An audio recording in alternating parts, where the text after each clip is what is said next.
Bonjour à tous, vous retrouverez ici un petit extrait de mon live, puisque j'ai décidé de faire des petites pastilles sur chacune de mes reviews. Enjoy!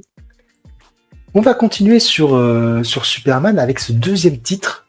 Toujours chez Panini Comics, bien sûr que non, chez Herbal Comics. Je sais pas ce qui s'est passé. Je vais être fatigué quand j'ai fait mon truc. Avec Superman les origines de Mark Waid et de Francis Lénil Yu. Ça va être une réécriture des origines de Superman et de sa première aventure. J'ai ça vu à l'époque, quand ça sortait en kiosque chez Sonic. J'avais acheté la suite quand c'était à Super Panini, et comme j'avais tout revendu, mais d'ici à l'époque, voilà, je l'avais pas repris. J'avais pas forcément envie de dépenser 30 balles pour prendre cette histoire qui m'avait bien plu à l'époque. Mais voilà, là, 14 balles, c'est un peu cher, je vous le cache pas. En plus, j'étais obligé de changer mon tome parce qu'il y avait quelques défauts sur celui que j'avais, donc j'ai fait un échange, ce qui m'était encore pas arrivé sur les nomades.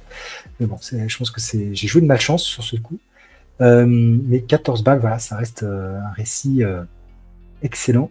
Alors, on va raconter des nouvelles origines de Superman, des origines un peu plus modernes. Pour moi, ça rentre vraiment dans la vibe de Smallville. À l'époque, Smallville était très présent dans l'esprit. D'ailleurs, ce Clark Kent ressemble un petit peu. On a des parents qui sont un peu plus jeunes, qui sont un petit peu comme ceux qu'on avait dans la série Smallville. On a aussi, forcément, de par Smallville, une relation entre Lex Luthor et Clark très différente. Ils se sont déjà rencontrés étant plus jeunes.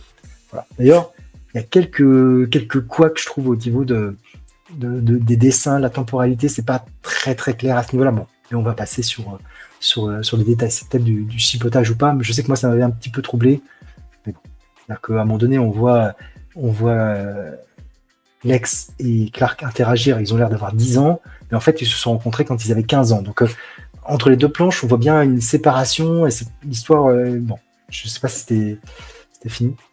On va suivre Clark qui au début n'est pas Superman, qui essaie de trouver un but à sa vie, qui va renouer avec ses origines, qui va arriver à Metropolis, première arrivée à Metropolis, première rencontre avec Lois Lane, scène d'action qui ont forcément fait rappel avec la première scène d'action du film de Richard Donner. Voilà. Je vous dis pas, vous voyez un petit peu ce qui se passe avec un hélicoptère. Voilà. Donc c'est très efficace. Yu au dessin, il est juste très bien. Je trouve moi, il a un style qui me plaît beaucoup. Il y a un épisode qui n'est pas dessiné par lui, mais bon, ça passe quand même. Et l'histoire de Wade remet tout ce qu'est le personnage en le modernisant un petit peu. Voilà, ça fait vraiment le café, cette histoire. Pour moi, c'est alors, je sais que le jeu avec Superman, c'est de faire 50 fois ses origines, parce que, mais ça reste une origine très bien faite, et qui, dans l'iconisation, la montée du personnage est très efficace. Si vous ne l'avez pas lu, je vous conseille, c'est peut-être dans les titres de cette vague nomade, il y a ce tome-là et Identité secrète de Busiek et Superman écrase le camp. Pour moi, c'est des indispensables.